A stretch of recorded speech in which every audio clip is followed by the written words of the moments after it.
नमस्कार। आज मेरे मन में बहुत पीड़ा थी और उस पीड़ा को लेकर के मैं आप सबके सामने आया हूं। जी हाँ, कुछ समय पहले भी मैंने मुरारी बापू जी के लिए जो है एक वीडियो बनाया था जिसमें मैं कहा था कि आप आलोचना मत करिए। अगर आप आलोचना करते हैं तो व्यक्ति के गुणों का और उसके ज्ञान के प्रभाव में कुछ कमी आने लग जाती है। अगर कुछ कमी है तो आप उसके लिए नियम बनाइए। कल जो मुरारी बापू जी के साथ में द्वारका में जो घटना हुई, मैं उसकी पूर्ण रूप से निंदा करता हूं। वो बहुत गलत हुआ, वो नहीं होना चाहिए था, क्योंकि मुरारी बापू एक पूजनीय संत हैं।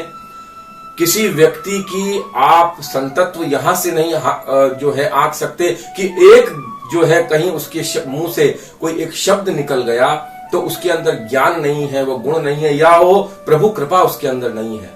सबसे बड़ी बात, हमारे ऋषि मुनि भी परिवार के साथ रहते थे और उन्होंने भी संतति करी। तो जीवन में संत होना और संत की तरह जीना अगर हमने सीखा है तो मुरारी बापू जी से ही हमने सीखा है। और आज मैं आपको कहता हूं कि मैंने पहले भी कहा था कि अगर कहीं व्यासपीठ की मर्यादाओं का उल्लंघन होता है या व्यासपीठ की मर्यादा जो है हम नहीं रख पाते तो संत समाज उसका नियम बनाए या संत समाज को उस नियम के ऊपर चलने का, नियम के ऊपर चलाने का जो है आदेश संत समाज दे सकता है। मगर राजपीठ और व्यासपीठ में यही अंतर है कि व्यासपीठ जो है प्रभु परमात्मा संत कृपा से मिलती है, गुरु कृपा से मिलती है। राजपीठ 5 वर्ष के लिए मिलती है और उसके बाद पब्लिक आपको चाहे तो रखे न रखे, मगर राजपीठ को कोई अधिकार नहीं कि इतने बड़े संत का इस तरह से वो अपमान करे। जो कल जिन व्यक्तियों ने जो राजकारण से जुड़े हुए हैं, जिन्होंने मुरारी बापू के ऊपर जो है हमला करने का प्रयास करा, वो बहुत गलत है। क्योंकि मुरारी बापू ने पहले भी कहा था कि मैं विवाद का व्यक्ति नहीं, मैं संवाद का व्यक्ति हूं। कोई व्यक्ति अपने अहंकार को शून्य कर करके और वह समर्पित होना चाहता, क्योंकि हमें मुरारी बापू को माफ करना या मुरारी बापू की गलती को हमें बताना, हम तो उसके अधिकारी है ही नहीं। जब समाज के लोगों ने या कुछ धर्म के संस्थाओं के लोगों ने यह कहा कि मुरारी बापू द्वारका में आकर के उस द्वारकानाथ से माफी मांगे, तो बापू की इतनी बड़ी जो है बड़ा हृदय कि उन्होंने अपने अहम को नहीं देखा, उन्होंने अपने अंदर की उस प्रेम को, उस सत्य को और करुणा जो वो कहते आए, उसको सत्य प्रेम करुणा को जो है उन्होंने अंगीकार करते हुए अपने जीवन में जीते हुए वो द्वारकापुरी में गए।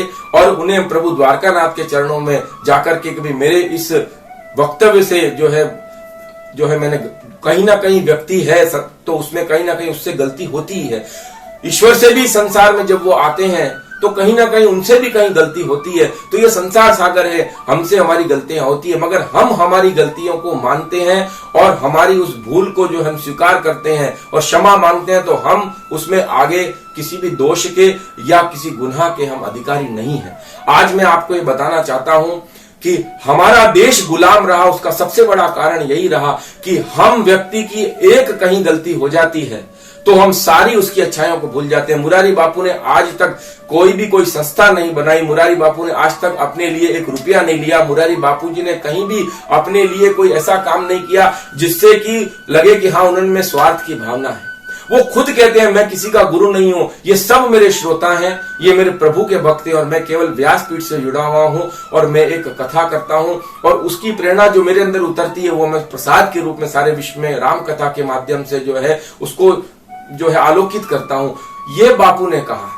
और आज आप देखिए कुछ व्यक्ति जीवन में टूट जाते हैं मगर वो झुकते नहीं है। मुरारी बापू जी ने आज द्वारकापुरी में जाकर के आज भारतवर्ष के जितने हमारे वैष्णव भक्त हैं उनको बता दिया कि मुझे जीवन में विवाद में नहीं पड़ना है, मैं लोगों के दिलों के अंदर राज करना चाहता हूं, दिलों के अंदर जो है प्रभु की भक्ति जगाना चाहता हूं। मगर इस तरह के लोग जब राजकारण से जुड़े हुए और इस तरह का कार्य करेंगे, मैं आज संत समाज से विनती करता हूं कि संत समाज को ऐसे लोगों के बारे में विरोध करना चाहिए और ऐसे राजकारणी जो जीवन में आगे आते हैं और इस तरह के संतों का अपमान करते हैं, मानते हैं मुरारी बापू के कोई ऐसा वक्तव्य उन्होंने प्रभु श्री कृष्ण के लिए दिया तो वो माफी मांगने पहुंचे, उसके बाद सारा विवाद जो है वो सुलझ जाना चाहिए। मगर इस तरह का जो उन्होंने कृत्य किया है उसके लिए संत समाज और ईश्वर और हम जैसे भक्तों को, ऐसे राजकारणियों को कभी माफ नहीं करना चाहिए।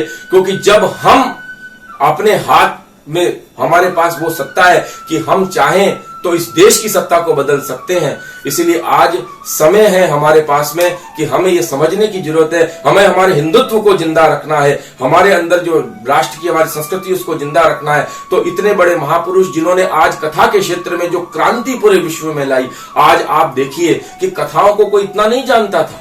आज डोंगरे जी महाराज है, मुरारी जी बापू है, रमेश भाई ओझा है, ये हमारे स्तंभ माने जाते हैं कथा क्षेत्र के, जिन्होंने लोगों के हृदय में भक्ति को जागृत किया, उस धर्म को जागृत किया, ज्ञान को जागृत किया, करुणा को आज हजारों लोगों के दिलों में जो राज करने वाले हैं, हजारों लोगों के हृदय परिवर्तन करने वाले जो है, आज ऐसे लोगों के साथ में ये राजपीठ पे बैठे हुए लोग या राजकारण से जुड़े हुए लोग इस तरह का कृत्य करेंगे, तो मैं आज संत समाज को कहता हूं ऐसे लोगों को माफ करने का जो है कोई अधिकार नहीं। संत समाज को उनके बारे में कह देना चाहिए कि हम व्यासपीठ की मर्यादा जो है हमें पता है क्या रखनी है क्या नहीं रखनी, मगर मुरारी बापू जी ने जो द्वारकापुरी में जाकर के प्रभु द्वारकानाथ के चरणों में अपने मस्तक को जो है झुका करके माफी मांगी, उससे उनके जीवन के हर दोष को जो है मैं ये मानता हूं कि प्रभु ने दूर कर दिया होगा। मगर जो उस राजकारण से जुड़े हुए लोगों ने जो ये कृत्य किया है वो कृत्य बहुत गलत किया है। मैं ये मानता हूं कि मुरारी बापू का जो